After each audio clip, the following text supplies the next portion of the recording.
ayah adalah korban kami. Wahai ayah, Anda dituntut untuk menjadi qaim, gitu ya, menjadi qawwam. Karena qawwam itulah penanggung jawab, itulah sebenarnya yang akan menjadi tugas kita utama nanti di akhirat. Bapak dan Ibu sekalian, ibu-ibu nanti tidak dituntut terhadap apa yang dilakukan oleh bapak-bapaknya. Ibu-ibu hanya dituntut untuk bertanggung jawab terhadap dirinya sendiri. Ibu-ibu tidak dituntut untuk bertanggung jawab terhadap anaknya. Ibu-ibu tidak dituntut terhadap apa yang dilakukan oleh bapaknya, yang oleh suaminya. Kalau bapaknya bermaksiat, ibu-ibu tidak bermaksiat, maka gitu ya, maka bapaknya tidak atau ibu-ibu tidak dituntut. Kenapa suamimu berdosa, bermaksiat? Tetapi ketika seorang suami istrinya tidak solihah, nah ini nih, sang bapak tidak bisa beranjak dari tempatnya sampai bisa mempertanggungjawabkan semua kenapa istrinya berdosa. Ketika sang anak tidak menjadi anak yang soleh, yang dituntut bukan ibunya, yang dituntut bapaknya, gitu ya. Memang yang bertugas mendidik anak di rumah bukan ibu, tetapi pertanggungjawaban di akhirat nanti yang dimintai adalah bapaknya. Jadi seperti itu. Inilah makanya ketika dikatakan ayah, Anda adalah kawan kami, adalah tuntutan di dunia, Pak. Sebelum nanti dituntut di akhirat. Masya Allah. Ini tuntutan akhirat, Bapak sekalian. Sekarang ini kita sudah selesai pemilu ya. Nah, selesai pemilu. Grup-grup kita masih heboh, Pak ya. Medsos kita masih heboh ini. Masya Allah. Yang kita memilih pilihan kita masing-masing, ikhtiar kita masing-masing. Nah, yang salah siapa, yang dituntut siapa? Kita di grup kita masih dituntut. Gak enak banget. Di grup dikatakan begini, itu di dunia, Pak. Dibully. Di akhirat lebih dari itu. Masya Allah. Benar. Bapak dan Ibu sekalian yang dimuliakan Allah Subhanahu wa Ta'ala, kita akan diskusikan sedikit kali ini tentang kenikmatan yang bisa berubah menjadi ujian.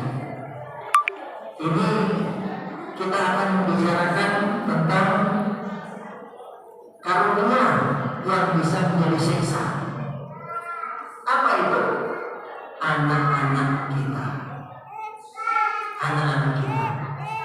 Anak-anak adalah fitnah yang menyenangkan. Anak dan istri, bagi suami dan bapak adalah fitnah yang menyenangkan. Senang kita punya anak, senang kita punya istri.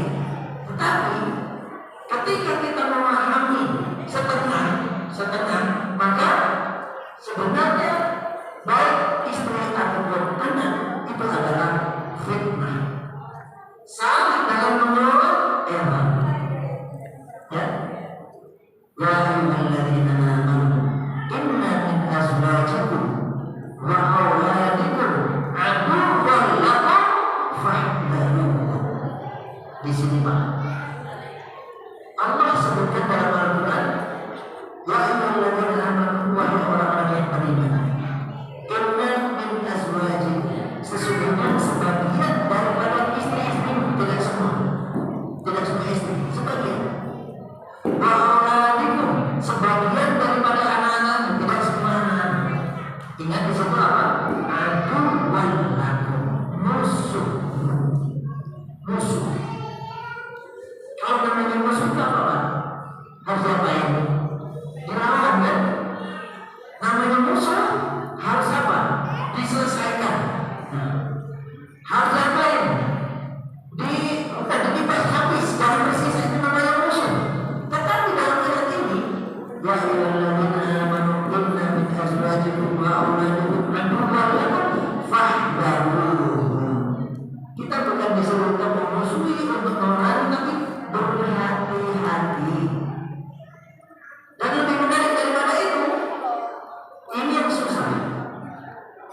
wa in tasbiru, kalau kamu sabar, wa tattaqu, dan kamu bertakwa, wa taghfiru, dan kamu memaafkan. Semua bisa memaafkan Tuhan. Selesai. Fa innallaha ghafurur rahim. Sesungguhnya Allah Maha Pengampun. Sehingga di sini Bapak-Bapak sekalian berdoa dengan Allah Subhanahu wa taala, terutama bapak-bapak, ini adalah nikmat tapi juga sekaligus ujian. Makanya disebutkan apa? Fitnah. Ketika kita tidak bisa mengaturnya, maka ini akan jadi musibah buat kita. Anak-anak, bapak-bapak sekalian, adalah jantung hati kita. Kita punya jantung kan? Kita punya hati kan? Kalau kita ingin melihat bagaimana jantung dan hati kita ini berjalan di atas bumi, di antara kita, sesuatu yang paling peran, peka, sensitif dalam diri kita ini jantung. Badannya sehat, subur, gagah, ganteng, cantik, tiba-tiba meninggal. Kenapa? Serangan jantung.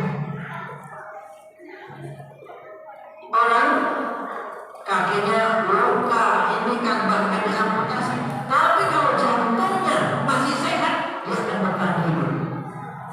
Tetapi ketika kita paham bahwa fisik kita sehat semuanya, organnya jantungnya sakit, dalam sekian detik seorang bisa meninggal. Lalu bilang itulah jantung hati. Begitu juga dengan anak-anak kita, Bapak sekalian. Hebat kita, gagah kita, kebanggaan kita, ketika naudzubillah ada anak kita tidak sesuai yang kita inginkan, maka hancurlah seseorang. Berapa banyak orang tua yang tidak pernah menangis, seorang bapak tidak pernah menangis meneteskan air mata, terpaksa berburai air mata karena digunakan oleh anaknya yang tidak bisa menjaga akhlaknya di masyarakat. Berapa banyak bapak-bapak yang tidak pernah tahu penjara, dimasukkan ke dalam penjara karena perilaku anak-anaknya. Berapa banyak orang yang tidak pernah berurusan dengan polisi dan kriminal, terpaksa dipanggil oleh polisi, naudzubillah, karena anak-anaknya kena narkoba, naudzubillah. Sehingga di sini Bapak sekalian dengan Allah Subhanahu wa taala, itulah anak. Saya bukan ingin nakut-nakuti Bapak sekalian, saya juga punya anak. Tapi inilah Bapak sekalian yang kita lihat fakta dan realita di masyarakat.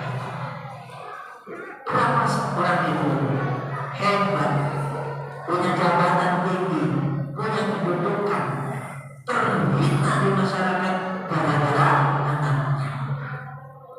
Seorang menjadi pejabat, ya, habis dibully oleh netizen, gitu ya, karena anak-anaknya apa? Selfie di depan kendaraan Rubicon, gitu. Di depan Rubicon kendaraan bapak ininya, dia main di depan, Masya Allah. Seorang orang tua punya jabatan tinggi, habis nilainya di hadapan masyarakat, di hadapan manusia, dan apa? Anaknya ngumpulin anak orang di rumah. Coba luar biasa di sini. Oleh karena itulah Bapak sekalian yang dengan Allah SWT, anak-anak adalah fitnah, karunia Allah SWT, yang kalau kita salah dalam mengelola bisa menjadi musibah buat kita. Untuk itulah makanya kita menginginkan dari anak-anak ini, kita ingin memetik setelah kita menanam. Dan sebelum kita memetik, maka kita harus menanam. Menanam itu adalah capek letih. Karena apa? Karena jika hasilnya nanti adalah ketika panenan dari yang kita tanam. Orang yang tidak menanam maka tidak akan memetik. Kalau kita ingin memetik, maka kita harus menanam. Dan menanam itu kalau sekalian yang dimuliakan Allah SWT sebuah kerja keras dan jerih payah. Bapak dan Ibu sekalian yang dimuliakan Allah SWT, apabila kita ingin memetik nanti, sekarang yang kita berjalan di Ananda Sahabat Nabi yang sudah hafal beberapa surat tadi itu, Rufan Fadi Ananda kita berdua tadi Bapak sekalian dengan Allah SWT. Ini yang mentalkan atau Ustaz? Ustaz? Ustaz Awal, mana Ustaz Awal Ustaz? Halo Ustaz Awal mana? Ustaz Awal yang mana Ustaz? Yang mana yang mana? Oh, Masya Allah. Masih single atau udah nikah Ustaz? Agaknya muda.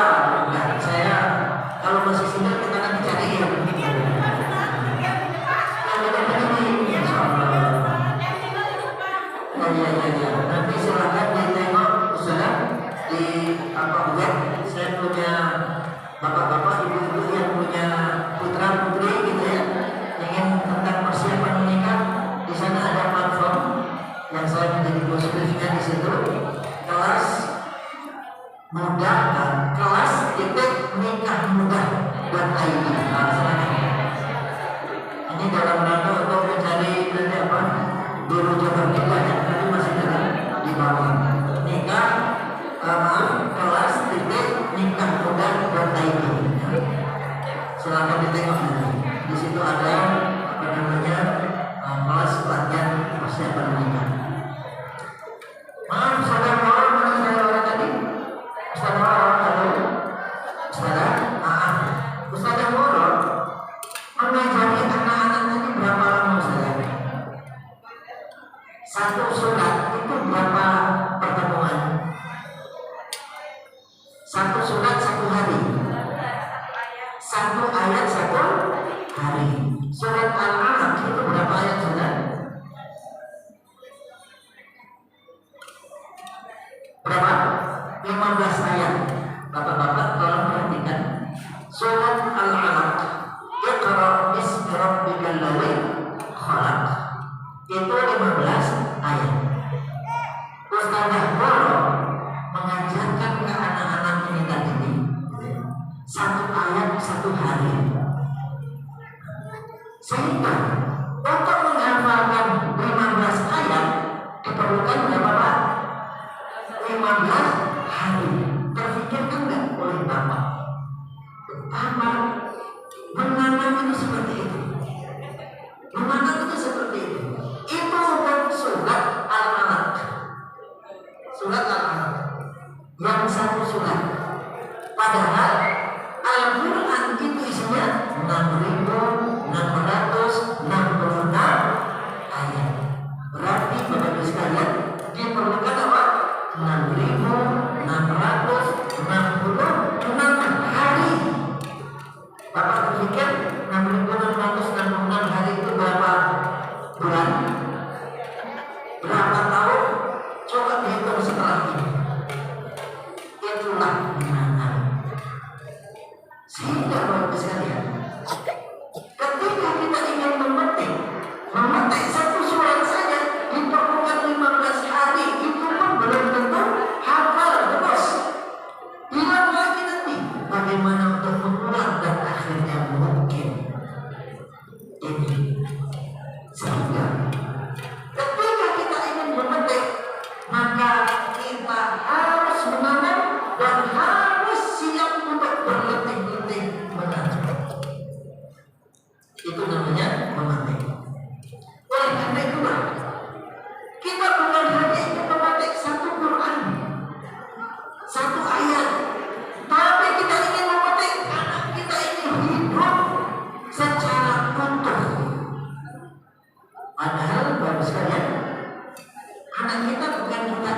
menginginkan bapak-bapak terutama hanya sekedar hafal di mulutnya, tetapi kita juga menginginkan Al-Quran itu juga mewarnai pemikirannya.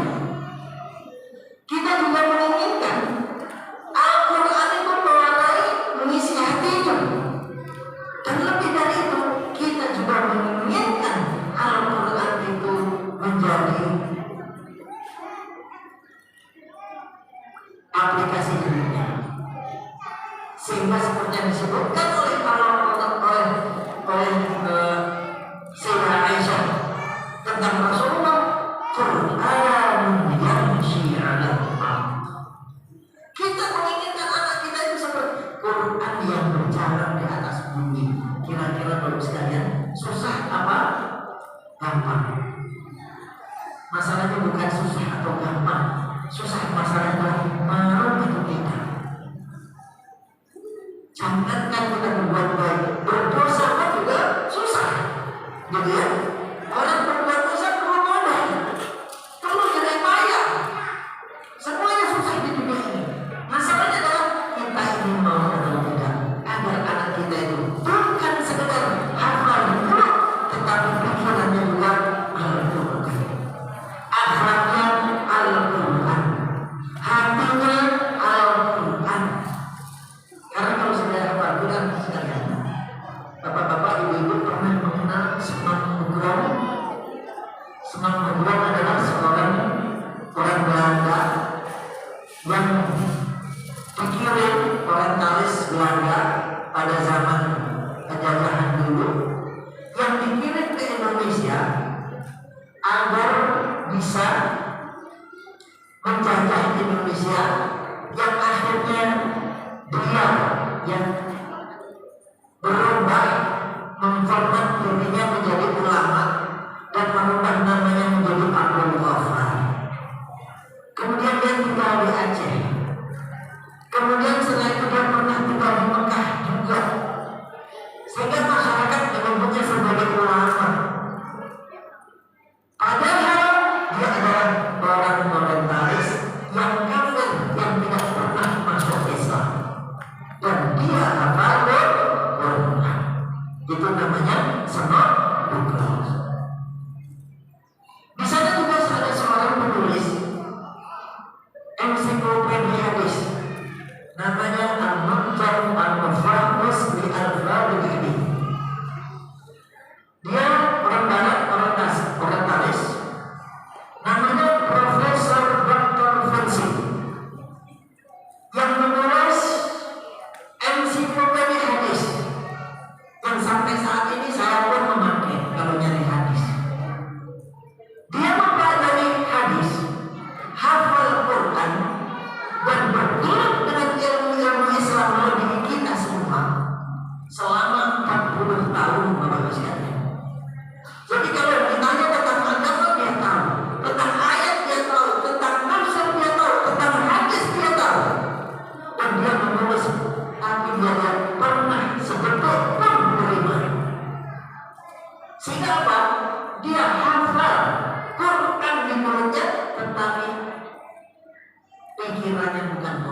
mendidikan anak-anak kita ini dengan akhirat. Itu kalau kita ingin mengerti. Sehingga nanti Bapak sekalian yang kita mau sementara, yang kita lakukan bukan hanya sekedar memberikan makan agar badannya gemuk, bukan hanya sekedar memberikan pakaian agar tampilannya bagus, bukan hanya sekedar pergi ke sekolah agar melihat keluarga maju, tetapi lebih dari itu adalah yang kita inginkan dari waktu ke waktu, agar anak kita ini bisa kumpul bersama di surga,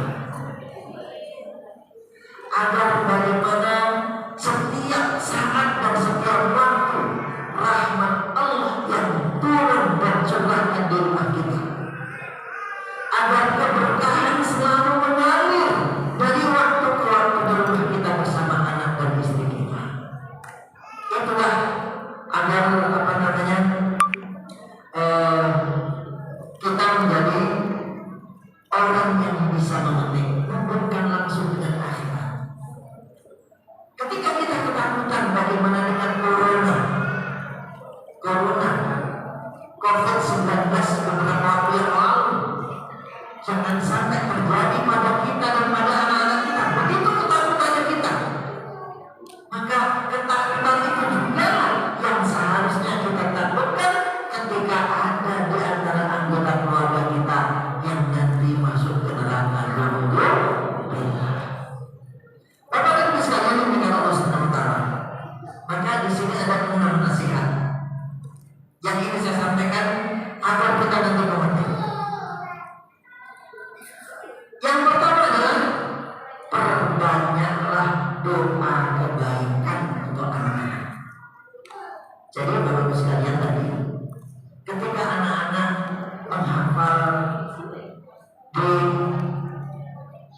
RTG, maka bapak-bapak jangan lupa di situ untuk dari waktu ke waktu doakan anak. Bapak dan Ibu sekalian, kita ini kadang-kadang ya mendoakan anak itu sambilan saja. Sehingga apa? Doa yang kita ucapkan dan kita panjatkan itu tidak memiliki ruh, tidak memiliki nilai. Maka anak-anak, ibu-ibu, terutama bapaknya, memang kita tidak menghafalkan, tidak mentalkinkan, tetapi tugas kita jauh lebih berat daripada itu. Karena bukan lebih berat apa? Karena nanti yang menjadi anak kita. Oleh karena itulah makanya jangan lupa doakan.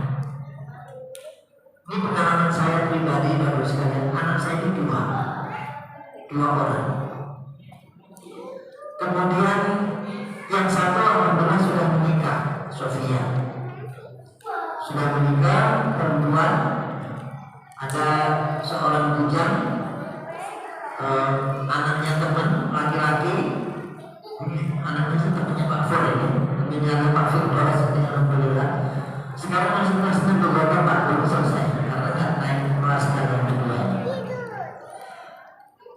Yang pertama saya Sofia itu saya nikahkan.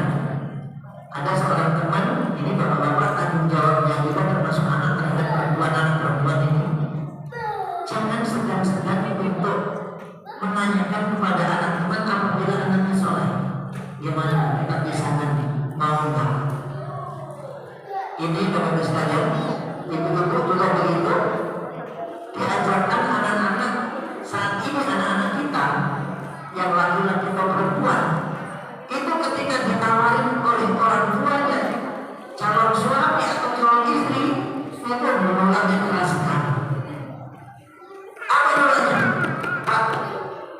Pak Haji, ini bukan zaman Siti Nurbaya ini. Masa dijodohkan? Jadi ketika kita tidak bisa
calon perempuan istri sudah datang, sudah ada. Bapak dan ibu nggak usah mikirin, dan saya nggak perlu membantu apa-apa. Pokoknya ibu merestui saja. Sok nggak kira-kira? Pasti sok. Karena kesalahan orang tua tidak mikirin itu nanti. Maka dari awal, maka anak saya sejak SMP sudah ngomong, calon kriteria kamu seperti apa nak? Satu, biasanya anak perempuan ini ustazah ya biasanya, yang kamu apa yang kamu cari cowoknya? Yang ganteng. Gantengnya seperti apa ya? Kalau seperti Amira, ketika saya ganteng, menurut saya. Seperti Amira, oke. Apalagi? Nah, di situ berdiskusi. Sambil berjalan kadang-kadang kita bertemu. Nah, itu ada cowoknya, cowok ganteng. Kamu tertarik nggak menarik? Kenapa? Karena begini berarti sudah punya kriteria. Ketika sudah sampai SMA, dia semakin dewasa, dan ketika sudah kuliah, selesai kuliah, kita sudah berdiskusi. Nah, nanti kalau ada cowok kasih tahu aku sebelum tahu jatuh cinta. Nanti akan aku kasih tahu kepada kamu sebelum kita ngobrol lebih jauh lagi. Kalau cocok oke, kalau nggak cocok kita cari yang lain. Enak kan Pak seperti itu. Ini anak tentang jodoh. Jadi Bapak sekalian dengan Allah Subhanahu wa taala, doa untuk anak itulah yang harus kita bacakan dari waktu, terutama Bapak. Sehingga ketika setiap saat kalau saya lagi berdua sama istri makan, nih anak kita saat ini sedang apa? Padahal pondok satunya ditulis sama suami kan. Oh, mungkin sebab ini ayo kita doakan semoga anak kita seperti ini. Sehingga nanti Bapak sekalian, doa itu bukan sambilan, tapi memang benar-benar kita ingat anak kita dan kita doakan. Yang kedua, jangan pernah mendoakan jelek kepada anak. Bapak Ibu, jangan pernah mendoakan jelek kepada anak, sekalipun hanya di dalam hati. Kadang-kadang bapak-bapak dan ibu-ibu ya, kita punya anak 5 orang, sifatnya itu beda-beda. Yang pertama misalnya Amir, sebetulnya ada namanya Amir di sini ya. Amir, sini nak, dipanggil sekali anaknya datang. Yang kedua, Amir, nah Amira katanya, Yami, Yama, 3 kali, 4 kali, datang, ya kan? Anak yang kelima, Aman, misalnya, wahai Aman, dipanggil berkali-kali, katanya, anak kita macam-macam seperti itu loh sekali. Itu anak itu tidak satu bentuk. Jangan pernah ada rasa jengkel di dalam hati. Karena ketika kita ada rasa jengkel di dalam hati, berarti kita gak suka dan bisa jadi akan mendoakan jelek. Dan kalau ada doa jelek ibu atau bapak kepada anaknya, Allah kabulkan sekalipun tidak terucap di mulut. Gitu ya. Jangan pernah mendoakan jelek. Kesel jengkel sudah. Kata Bapak sekalian, kehadiran anak itu kita yang mau, bukan mereka yang mau, kita yang mau. Bapak dan ibunya yang mau. Maka Allah kabulkan di sini.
dua jari, ya, dibolak-balikkan gampang gitu.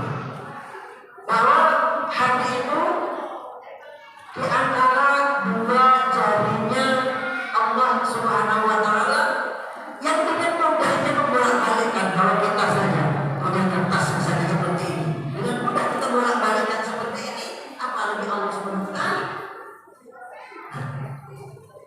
Yuqallibu kaifa yasha. Dan bagaimana Allah membolak-balikkan hati itu sekehendak hatinya. Inilah yang terjadi pada Sayyidina Umar. Rasulullah SAW beliau berdoa kepada Allah, semoga Allah memasukkan Islam salah satu dari dua Umar, yaitu yang pertama Umar bin Khattab atau yang kedua Abu Jahal, ya, Abu Jahal. Jadi Abu Jahal itu namanya Umar juga. Nah, jadi Rasulullah SAW berdoa semoga Allah SWT kuatkan Islam ini dengan salah satu dari dua Umar, antara Umar bin Khattab atau Abu Jahal. Dan ternyata Allah SWT kabulkan, terima Umar menjadi pembela Islam. Padahal hari itu Bapak Ibu sekalian, pagi-pagi Sayyidina Umar itu niatnya ingin membunuh Rasulullah. Pokoknya hari ini saya harus membunuh Muhammad, katanya. Tapi karena doa Rasulullah SAW, Allah kabulkan, tenggelam matahari hari itu, Sayyidina Umar sudah masuk Islam. Itu kekuatan doa. Begitu juga kita sebagai orang tua, terutama bapak. Kalau tadi ustazah dan ustaz menghafalkan satu hari satu ayat, maka ada tugas-tugas lain bapak dan ibu, ya, bagaimana agar otaknya otak Al-Quran, lisannya lisan Al-Quran, jalannya jalan Al-Quran, rohaninya terisi dengan Al-Quran. Doa ya Allah, semoga pemikiran anakku diwarnai oleh Quran, semoga akhlaknya juga Quran, semoga begitu seterusnya. Ini bukan peran yang kecil, tapi peran yang besar. Bapak dan Ibu sekalian, yang kedua, pesan yang kedua, yang pertama tadi apa? Doa. Yang kedua adalah berbuat baiklah kepada kedua orang tua. Bapak dan Ibu, orang tua kita itulah pintu keberkahan kita. Orang tua kita bukan hanya pintu menuju surga di akhirat yang mudah, tapi lebih dari itu adalah bapak dan ibu kita itu pintu kebaikan dan keberkahan kita di dunia. Maka silahkan dikoreksi, dilihat bagaimana kondisi kita di rumah. Apakah kita sulit ekonomi, sulit mendidik anak, sulit mendidik suami, sulit mendidik istri? Jangan cari kemana-mana, Pak. Ibu-ibu nggak usah sibuk. Bagaimana supaya suami tidak tertarik dengan wanita lain? Ibu-ibu nggak usah sibuk berdandan, apa lagi, perawatan gitu. Ibu cukup berbaiklah dengan kedua orang tua. Silakan dilihat orang yang kesulitan hidup di dunia ini, padahal bahagia bisa mudah. Ini lihat, coba silakan dilihat, dikoreksi. Kemungkinan besar adalah hubungan dengan kedua orang tua yang tidak baik. Karena itulah makanya salah satu kesuksesan kita mendidik anak kita dengan berbuat baik kepada kedua orang tua. Gak usah jauh-jauh mencari kiai, mencari ustaz untuk minta didoakan.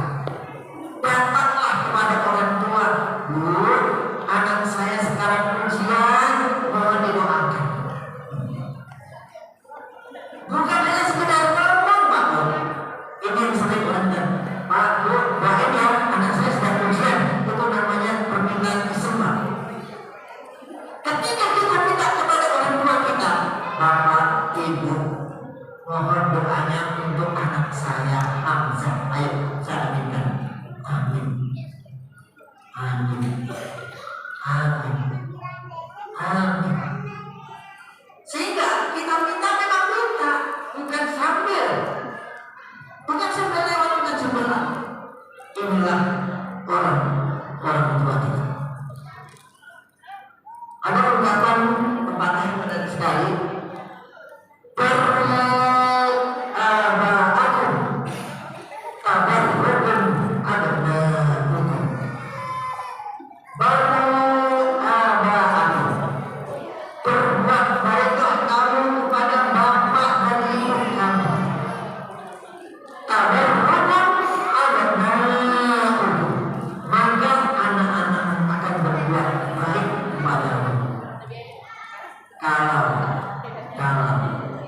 Jangan-jangan anak kita ini susah kita didik.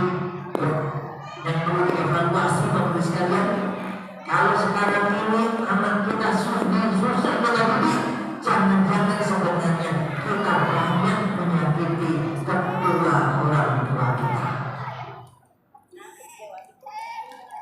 Jangan-jangan hati orang tua kita terluka gara-gara sikap kita. Jangan-jangan hati orang tua mengadu kepada Allah yang kita tidak tahu, dan Allah mendengar dan tahu karena perkataan kita. Bapak dan Ibu sekalian, ini sangat penting terhadap kesuksesan pendidikan anak kita. Ada sebuah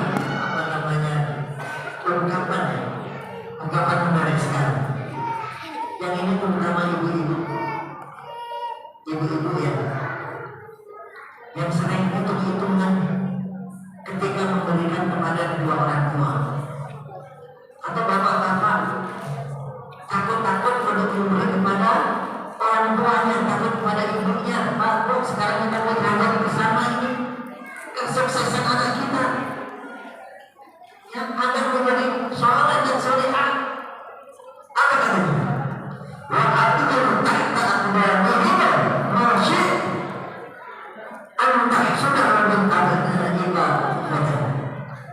Melakukan banyak-banyaknya untuk kedua orang tua Anda, karena Anda pasti akan memetiknya nanti.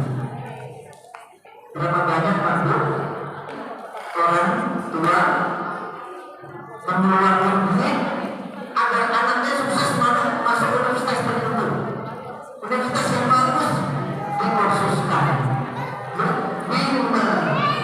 Habis itu apa diinginkan? Itu kita nggak segan-segan. Padahal Bapak sekalian, kesuksesan kita untuk anak-anak kita itu ada di dalam kita. Berilah kepada orang tua apa yang mereka mau. Kasih, karena pasti akan memetik. Pasti Anda akan memetik. Yang jadi masalah adalah kadang-kadang kita ini memberi tapi kita tuntun. Akhirnya tidak tulus dan ikhlas.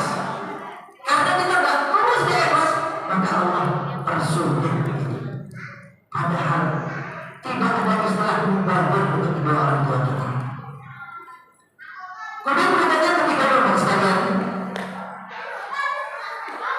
jangan izinkan gadget atau sahabat-sahabat yang jelek membersamai Anda mendidik anak Anda.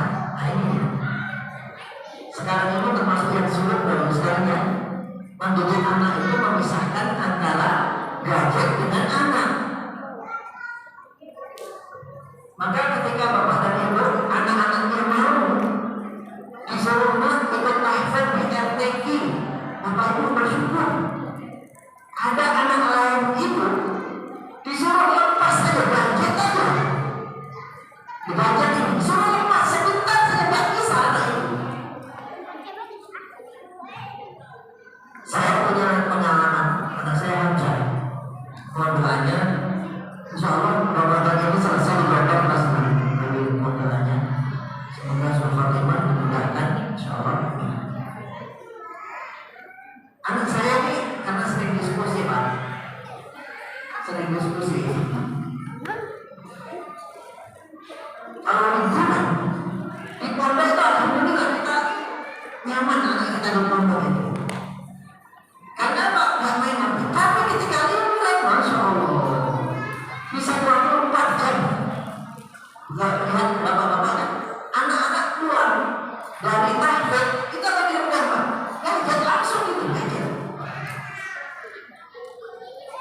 Ketika saya anak saya tegur, nah Hamzah ini jadi muda. Nah Hamzah, cobalah kamu main, jangan hanya pegang gadget aja. Apa kata anak saya? Memang ada mainan selain gadget. Memang ada mainan selain gadget. Masya Allah, saya bingung jawabnya ini. Diskusi penting. Nah, cobalah kamu, Hamzah, kamu jadilah anak yang kreatif. Jangan hanya sekedar main gadget, main game saja. Apa jawab anak itu bagus sekali? Adakah mainan yang kreatif melebihi gadget?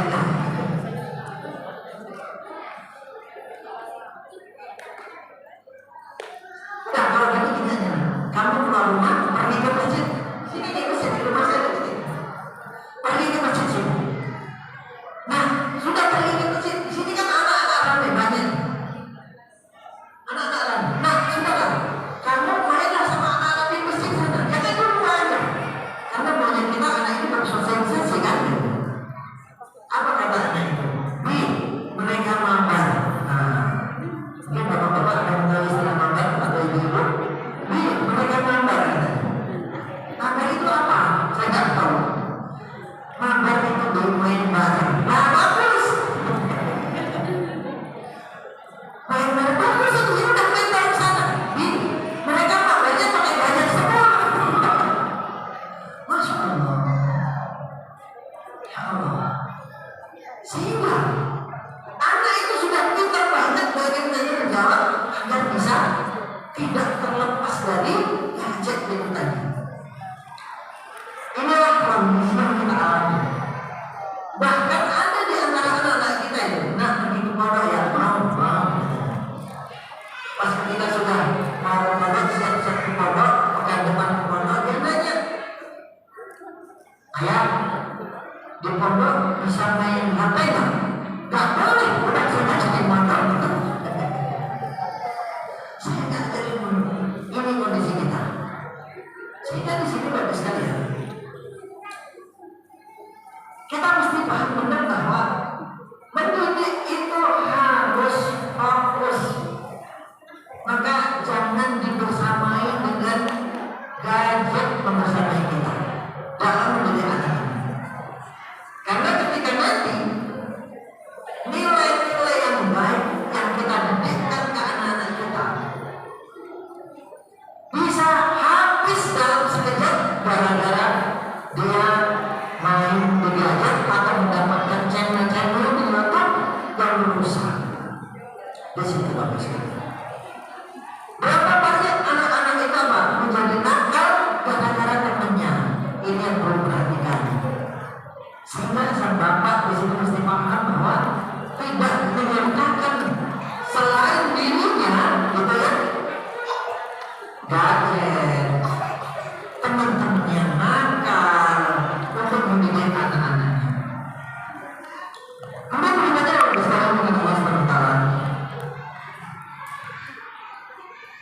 Yang keempat nasihat yang keempat adalah berikan makanan yang halal. Ayyama jasadin nabatatin suftin fannaru awlabi. Ini hadis Rasulullah. Badan fisik yang tumbuh dari sesuatu yang dimurkai oleh Allah, makanan yang tidak halal, rezeki yang tidak halal, maka akhirnya ke neraka. Kenapa banyak anak-anak yang tidak berkah, keturunan yang tidak tidak betah karena banyak sekali para orang tua yang memberikan makan untuk anak-anaknya dari yang haram, bukan yang halal. Dan saat ini Bapak sekalian, saat ini pintu rezeki haram itu banyak banget. Pintu rezeki haram itu banyak banget. Sampai orang itu sebagian mengatakan begini apa namanya? Kebingungan mencari rezeki yang halal. Yang halal tidak mungkin menjadi halal. Tapi rezeki yang halal bisa menjadi halal ketika kita salah dalam mengelolanya. Contoh Bapak sekalian, pintu-pintu halal apa? Riba. Sekarang di antara kita, siapa yang bisa terlepas dari riba? Sama sekali. Ini kita mesti ingat. Bank riba. Begitu. Siapakah di antara kita yang tidak punya rekening? Yang rekening itu rekening bank riba. Semua pasti kita ada. Mungkin ada lagi misalnya di antara pintu, padahal itu aslinya halal, tapi bisa menjadi halal. Misalnya apa? Makan gaji buta. Nah, kita mesti ingat ini. Ketika kita kerja, ada syarat yang harus kita penuhi dari kerja tersebut. Di antaranya apa? Misalnya menyelesaikan pekerjaan, berarti kerja sesuai dengan kualitasnya. Yang kedua, kerja berdasarkan waktu. Masuk jam 7, pulang jam 4. Nah, berapa banyak di antara kita sengaja datang terlambat ke tempat kerja? Nanti juga dimaklumi sama teman-teman. Atasnya juga tahu kenal siapa saya. Astagfirullahaladzim. Ketika kita masuk jam 7 dan ternyata kita datang jam 8, maka unsur haram langsung masuk pada itu halal. Dan kita tidak nyadar kalau sekalian. Sehingga di sini pintu-pintu haram ini banyak banget. Ketika kita tidak paham dan tidak menyadari, maka ketika kita sadar bahwa yang halal itu bukan hanya bentuk makanannya, tetapi cara kita mencari itu juga harus pastikan halal. Kalau kita terlambat kerja, minta izin sama atasan. Kalau diizinkan, kita pasti tahu bahwa di situ ada hak yang harus kita lakukan, kewajiban kita harus kita lakukan, tapi tidak terpenuhi. Istighfar banyak-banyak. Ya Allah, astagfirullah. Saya seharusnya datang jam 7, ternyata saya datang jam 8, kami kesiangan. Maka berbangga diri dengan berbuat dosa. Belum itu Bapak sekalian, korupsi itu sudah merajalela di mana-mana. Pungutan liar yang tidak hak itu di mana-mana. Begitu mudahnya pintu-pintu haram ini. Belum lagi Bapak sekalian, mencari kerja dengan menyogok, naik jabatan dengan menyogok, semua itu adalah pintu-pintu rezeki haram yang akan diberikan kepada anak-anak kita yang pasti mengganggu pendidikan mereka. Namun, ini harus sadar. Berikanlah makanan yang halal. Ketika itu terjadi, ada hal-hal yang tidak sesuai dengan inginkan, maka memohon ampun kepada Allah SWT. Berikan kewajiban-kewajiban kita, laksanakan hak-hak kemanusiaan sehingga rezeki kita menjadi halal. Keluarkan zakatnya, keluarkan infaknya, keluarkan sedekahnya, untuk memastikan bahwa yang dimakan anak-anak kita ini halal. Kemudian berikutnya Bapak sekalian, pesan yang kelima adalah jadilah jadilah teladan yang baik.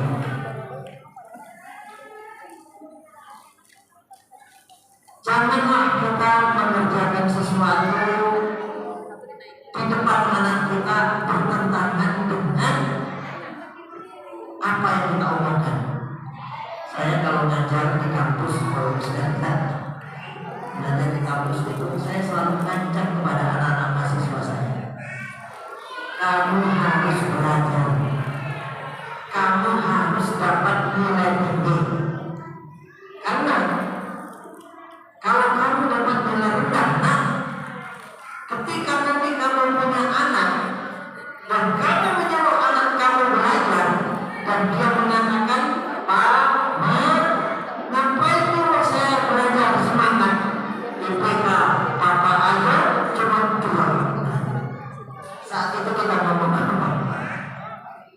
Ibu-ibu, bapak-bapak, ketika kita punya IPK, kuliah, nilai kita aja ya pas-pasan 2